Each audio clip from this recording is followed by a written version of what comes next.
ठीक है, तो आज हम लोग चैप्टर स्टार्ट करेंगे। मुस्कुरा लो, पहले दिन मुस्कुरा सकते हो हैं। चैप्टर स्टार्ट करेंगे लाइन्स एंड एंगल्स। ठीक है, क्लास 9th का चैप्टर नंबर 6 है एनसीईआरटी का। लाइन्स के बारे में पहले भी आप लोग फैमिलियर हुए हैं।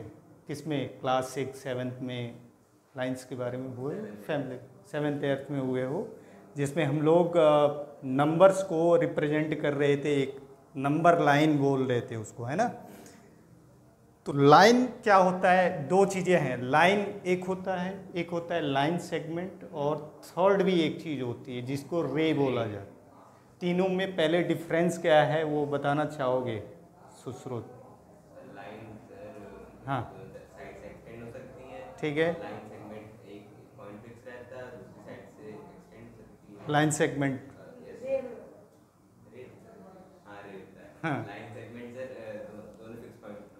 हाँ। तो किसी भी लाइन में अगर हम बात करें इस टाइप का कोई भी एक लाइन ले रहे हैं ऐसे, जिसमें हम इसको दोनों साइड से एक्सटेंड कर सकते हैं, वो भी इनफाइनाइट तक, इसका कोई भी एंडिंग पॉइंट ना दिखता हो।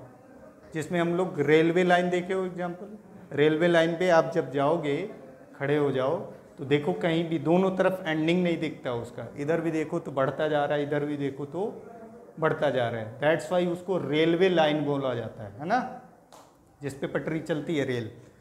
तो दोनों साइड से इसको हम लोग क्या कर सकते हैं? अगर एक बात करें स्ट्रेट कर्व, एक ऐसा स्ट्रेट कर्व, सीधा कर्व की बात करें, दोनों साइड से अगर उसको एक्सटेंड कर दें तो उसको हम लोग लाइन बोले, एक्सटेंड कर सकते हैं, वो भी इनफाइनाइट तक।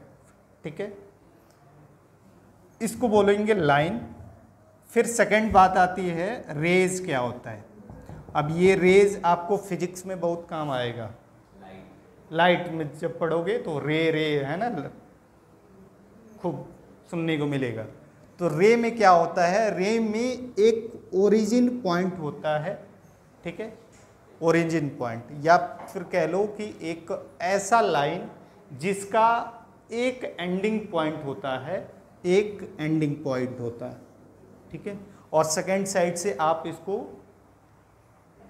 एक्सटेंड कर सकते हो। जब फिजिक्स की बात करते हैं तो लाइट की बात करते हैं, और लाइट रे जब बात करते हैं तो इट्स ऑब्वियस दैट कि वो कहीं एक ऐसे सोर्स से आ रहा है, किसी सोर्स से देखते हैं, वहाँ से ओरिजिनेट होके फिक्स पॉइंट से आ रहा है वो चीज़, और वो इनफाइनाइट तक। जब रात्रि में रात के छत पर टॉर्च की लगता है हमने आसमान में रोशनी बिखेर दिया है, मार गया छत, सब रंग देंगे, तुम क्या बात करते हो, करते हैं ना। तो वो इनफाइनाइट तक मतलब जाता है, कहीं उसका ऐसा एंडिंग पॉइंट नहीं दिखता है ना। दैट्स वाई उसको हम लोग क्या बोलते हैं? रे बोलते हैं। एक फिक्स पॉइंट से इनफाइनाइट तक जा सके। ठीक है, इसलिए इसको क्या बोलते हैं? रे बोलते हैं। फिर बात आती है लाइन सेगमेंट की। अब लाइन सेगमेंट जब हम लोग लेंथ वगैरह मेजर करते हैं तो यहाँ पे उसको देख सकते हो कि एक एंडिंग पॉइंट इधर भी होता है, उधर भी होता है ना। यहाँ पे भी एंडिंग पॉइंट, तो ये होता है लाइन सेगमेंट। तो ये आपने पिछले क्लासेस में इसके बारे में आपने हो सकता है डिफरेंशिएशन देखा हो, है ना, कि तीनों में आखिर अंतर क्या है। मेनली हमको ये नहीं पढ़ना है, ये तो हम पढ़ ही चुके हैं। हमको पढ़ना है लाइन्स एंड एंगल्स। ठीक है, तो एंगल्स क्या है? एंगल्स तो आपने पहले कभी सुना हो सकता है, सुना ही होगा। 30 डिग्री 40 डिग्री, जब क्वाड्रिलेटरल आपके क्लास 7th 8th में पढ़ रहे थे तो एंगल तो सुन लिया था, लेकिन एंगल है क्या एक्चुअली? हाँ, लेफ्ट एंगल, एक्यूट एंगल होता है। तो एंगल की बात करें तो एक ओरिजिन से अगर दो रे को अगर आप निकाल दो, एक ओरिजिन से दो रे को निकाल लो, ठीक है, इनके बीच में डिस्टेंस कितना है? स्लोप की बात भी कर सकते हो। ठीक है, इनके बीच में एक्चुअली डिस्टेंस कितना है? सिंपल वर्ड में अगर बात करें हम लोग तो उसी को हम लोग क्या कहते हैं? एंगल कहते हैं। ठीक, टू रे। हालांकि इसको ऐसे बोल नहीं सकते हैं, लेकिन सिंप्लिसिटी के लिए, समझने के लिए कि एक्चुअल एंगल है क्या, है ना। तो दो लाइन सेगमेंट हो सकता है, दो रे हो सकता है। लाइन सेगमेंट की भी बात करें अगर हम लोग, यहाँ से दो लाइन सेगमेंट भी ले सकते हो ये, तो इनके बीच में कितना डिस्टेंस है उसको एंगल से मेजर किया जाता है। उसका नाम स्पेसिफिकली अगर बात किया जाए तो एंगल रख दिया गया है कि ये जो ये आया है, यहाँ से अगर देखो ये दीवार आया है, इधर से टर्न हो गया है ना। तो अगर उसको अगर तुम लाइन सेगमेंट कंसीडर करो, वहाँ पे देख रहे हो ना, इसके और उसके बीच में कितना डिस्टेंस आ रहा है, उसको हम लोग एज अ एंगल बोल सकते हैं। चैप्टर पूरा यही है, हमको लाइन्स एंड ख़त्म, बस लाइन्स एंड एंगल्स ही पढ़ना है। ठीक है, तो ये था इंट्रोडक्शन कि एंगल एक्चुअल है क्या, फिजिकल मीनिंग क्या है उसका। ठीक है, एंगल एंगल रट लेते हैं, लेकिन है क्या। अब एंगल भी कई टाइप के होते हैं। कितने टाइप के जी, ये बताएगा।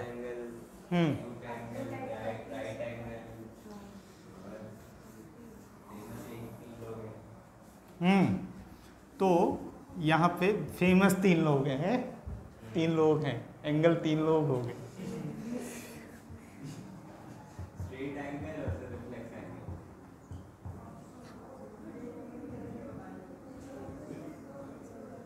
पहली बात करें अगर, वो होता है एक्यूट एंगल। नाम से पता चल रहा है बहुत क्यूट है ये, अक्यूट है ना। Acute angle.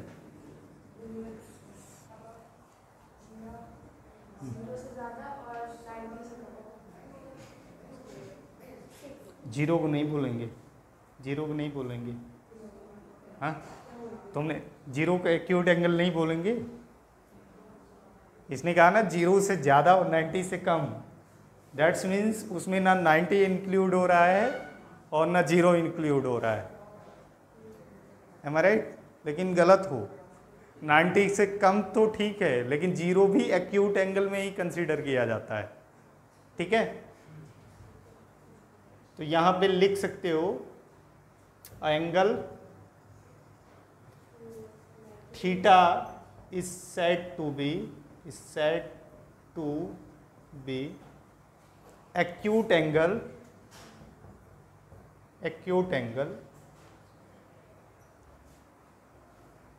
where theta can vary from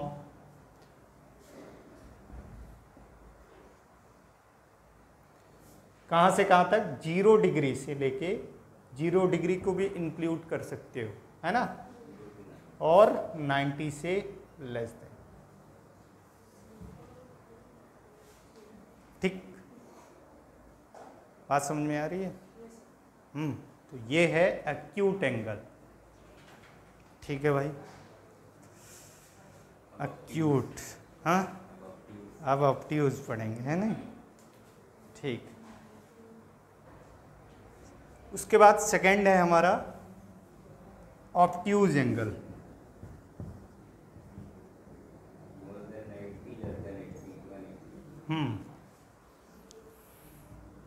तो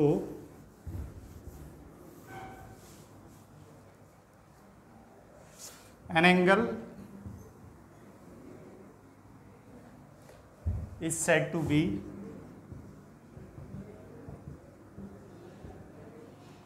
obtuse angle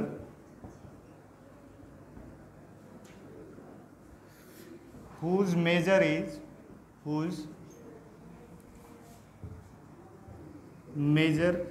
is more than 90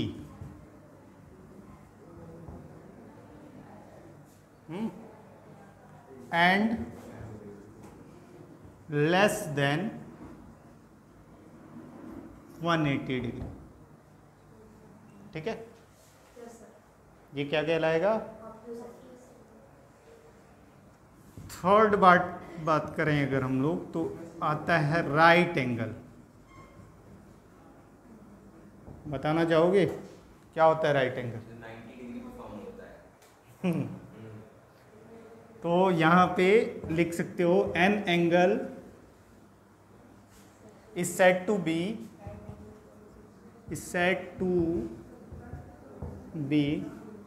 right angle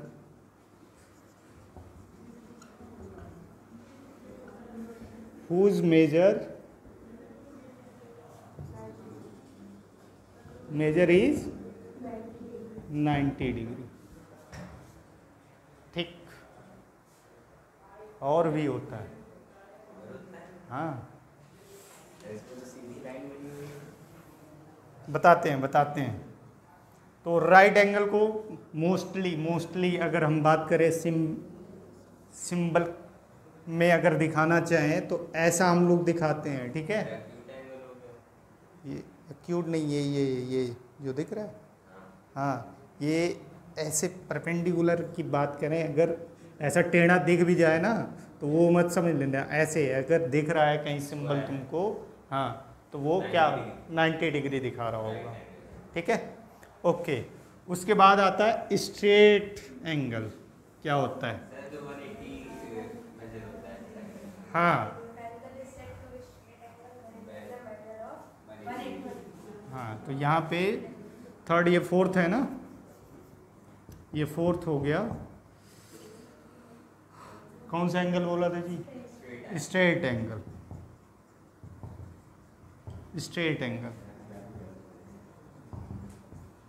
ये पढ़ लो, इससे रिलेटेड कम से कम 3-4 चैप्टर हैं तुम्हारे अभी ज्योमेट्री में। हाँ, तो स्ट्रेट एंगल क्या है, अच्छे से पढ़ लेना इसको। An angle is said to be straight angle। ये लिखते रहना है, हाँ, ऐसे नहीं लिख रहा हूँ मैं, ये YouTube का वीडियो बनाने के लिए नहीं लिख रहा हूँ मैं, तो बन ही जाएगा, वो पढ़ाने के लिए लिख रहा हूँ। An angle is said to be straight angle whose measure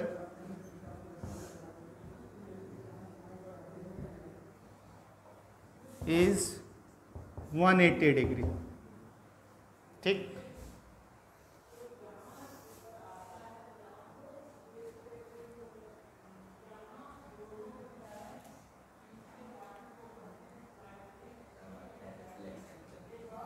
ठीक। इसके बाद आता है reflex angle.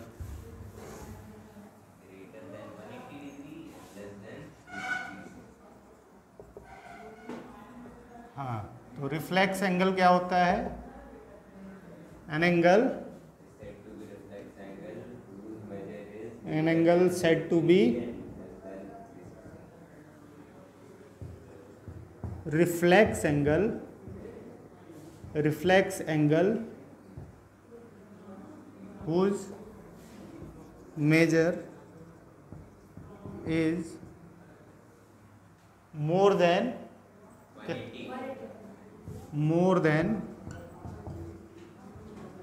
180 degree and less than 360 degree. ठीक, देखा? ठीक, तो लिखना बाकी है, लिखो।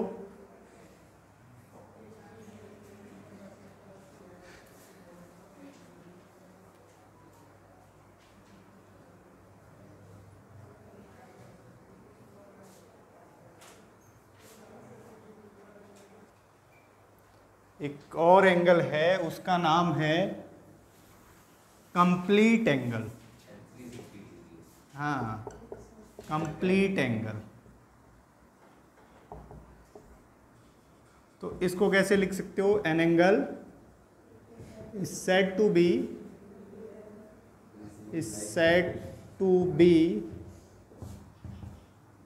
complete angle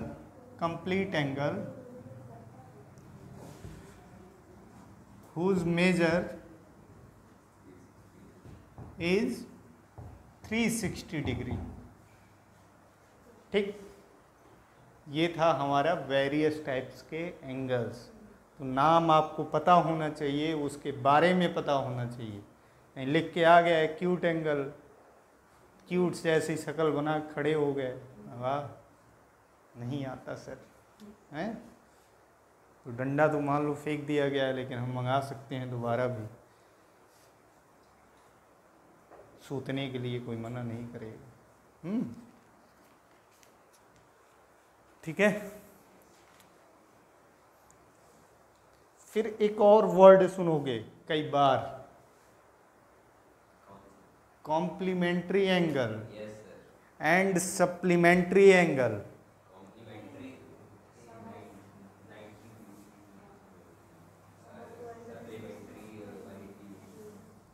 तो लिखो यहाँ पे,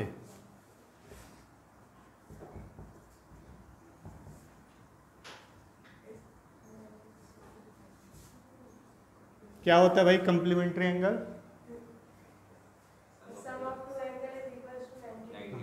बिल्कुल। तो यहाँ पे sum of two angles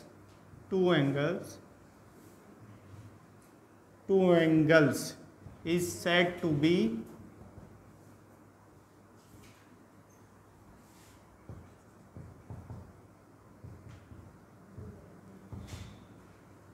complementary of each other.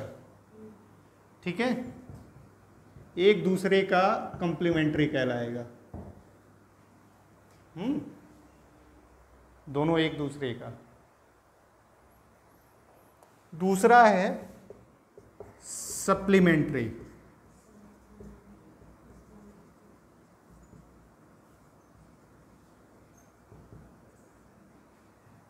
Some of two angle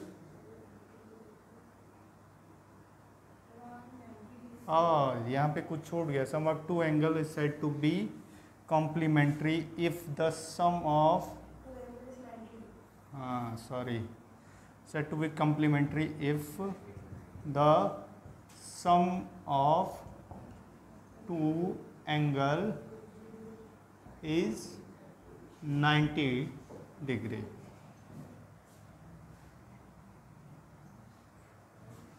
complementary of each other यहाँ पे लिख लेना, each other। sum of two angle is said to be complementary of each other if the sum of two angles is 90 degree। और second यहाँ पे लिखिए sum of two angles is said to be supplementary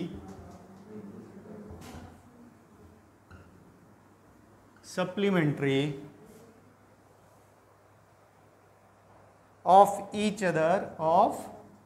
each other if the sum of these two angles is 180 degree. बतियाने में लगे तो note करो। अगला क्या पहला क्वेश्चन है इसका, ये RS अग्रवाल क्वेश्चन नंबर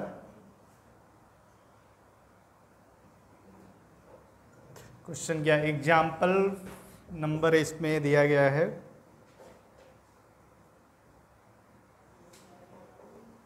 3। ठीक है, और ये पेज नंबर है 197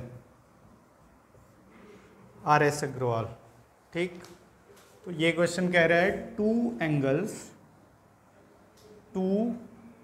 सप्लीमेंट्री एंगल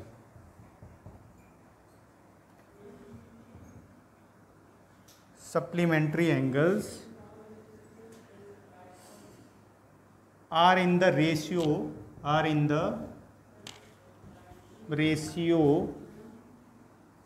3:2। तो कह रहा है फाइंड द एंगल।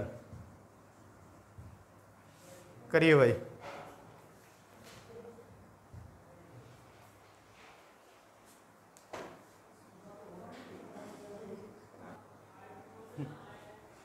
सॉल्यूशन देखो।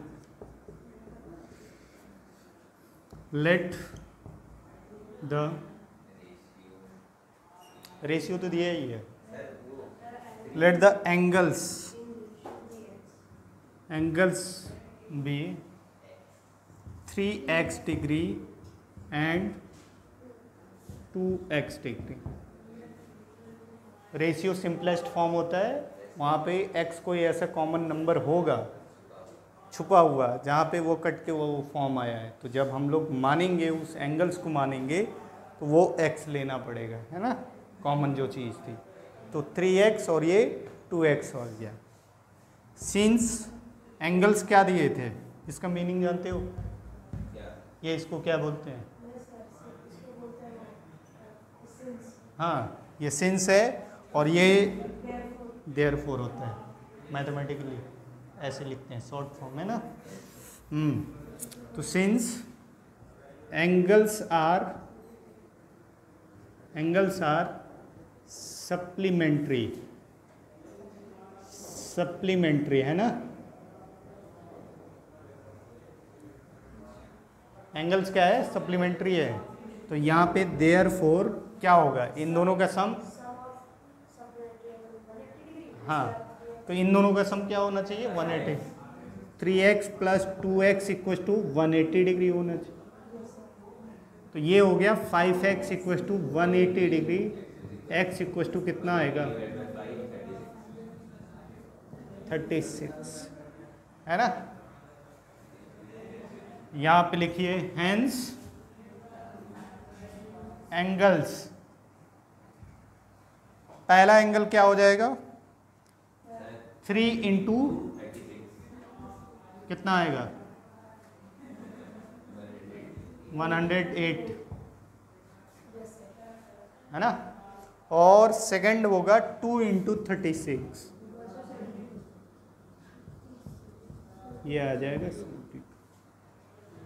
These are the answers।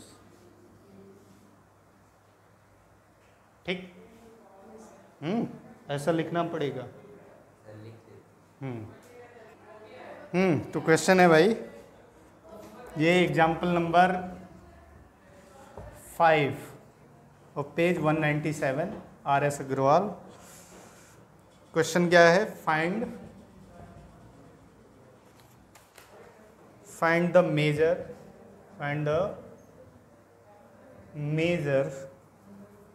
of an angle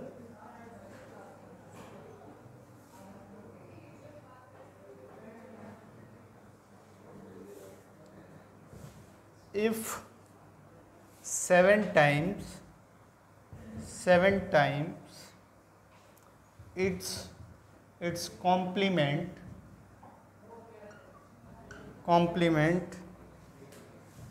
is 10 degree less than 3 times its supplement। समझे बाबू? ये नींद आ गई इसको क्वेश्चन देख के। दैट इधर तुम। हाँ, तो यहाँ पे देखो क्या कह रहा है क्वेश्चन कि find the measure of an angle if 7 times its complement is 10 less than 3 times its supplement। ठीक है, उस एंगल के बारे में बताना है। ठीक है, तो हम उस एंगल को सबसे पहले क्या करें? लेट कर लेना। Let the required angle be x। ठीक है, तो इसका कॉम्प्लीमेंट कितना हो जाएगा? 90 माइनस 6। तो complement of x is equal to 90 minus x। ठीक, सप्लीमेंट क्या हो जाएगा भाई, supplement of x equal to 180 minus. अब एज पर क्वेश्चन देखो क्या कह रहा है क्वेश्चन, कह रहा है कि उसका कॉम्प्लीमेंट का 7 टाइम्स, मतलब 790 माइनस एक्स क्या हो जा रहा है, 10 लेस हो रहा है किससे, less than 3 times it's supplement, है ना। तो supplement 3 times 180 minus x, 3 times supplement से ये कितना हो रहा है, 10 लेस हो रहा है, बात समझ रहे हो, ये 10 कम हो रहा है। तो क्या करेंगे, इधर ये दोनों को इक्वल करने के लिए इधर 10 ऐड कर दें, या फिर ये 10 ज़्यादा हो रहा है ना तो इधर 10 हम सब्ट्रैक्ट भी कर सकते हैं, दोनों कर सकते हैं। मैं इधर क्या कर रहा हूँ, 10 ऐड कर दे रहा हूँ। बात समझ में आई है, हाँ। अब मल्टीप्लाई करिए, 630 minus 7x plus 10 equals to 540 3x। 540 के उधर ले जाओ, 7 को उधर ले जाओ, तो ये दिख रहा है जी नीचे, हाँ दिख रहा है। 630 माइनस 540 प्लस 10 इक्वल्स टू कितना, 7x माइनस 3x। ये ठीक है। उसके बाद इधर आ जाओ, सब्ट्रैक्ट करेंगे 630 में, हाँ 90 होगा, प्लस 10 करेंगे 90 आ रहा है, 0 और 13 9, हाँ और कैंसिल आउट हो गया, हाँ 90 आएगा, प्लस 10 इक्वल्स टू ये कितना आएगा, 4x 100 इक्वल्स टू 4x, यानी x इक्वल्स टू 100 अपॉन 4 कितना, 4 2 8 25। दिस इज द, ठीक है, समझ में आया क्वेश्चन, ठीक है। तो आज के लिए इतना ही, फिर मिलेंगे एक ब्रेक के बाद। Thank you.